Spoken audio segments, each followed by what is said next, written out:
Good morning friends. मो पुओ एठी रेडी है हल्दी बसन देखिकी स्कूल गला। आज मु बहुत जल्दी जल्दी लंच प्रिपेयर करदेवी। आज ये बेसन तकारी बेसन टाक मु सिझेकिना भलसे पानी रे तेल आउ अदा रसुण पेस्ट पकईकी थाली रे तेल मारिकी टिके काटी देइछि भलसे छुरी रे एंदी डायमंड शेप रो काटी देइछि। आपण जो शेप दे परिबे एई शेप टा ही हबो आ को शेप हबो कि तेडे तापर इना तेल रे तो भलसे छाणी देबी। तापर आलू भी एपटे काटी देइछि मसला सब प्रिपेयर कर देइछि तरतर रे आज खाली आकु इना छाणीबे भलसे गोल्डन ब्राउन करी छाणीबे टिके बेसन बेसी पानी देकिना जंतिले बेसन टिके सॉफ्ट हेइतबो भलसे छाणी देबे। गोल्डन ब्राउन पोड़ी बेला भलिया बेसी रेड करिवेनी अल्प रेड करिवे तरकारीटा बेसी भल लागि भल देखा भी जीवो।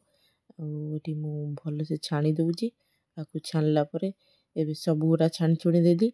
तापर इना आलू भाजी देबी सेम कढ़ई आलू भाजी देला परे इना मसला रेडी कर देली सब गोटा मसला लवंग आटी फुटिला गोटे ये दिन मु आडू टिके कैमरा नहीं लवंग गुजराती आउ कोन गोलमरच सब कर देबे। तापर एठी पियाज दे देकी पियाज गोल्डन ब्राउन हे गले लंका गुंड धनिया गुंड जीरा गुंड सब गुंड पकई देबे स्वाद अनुसार लूण दे देबे।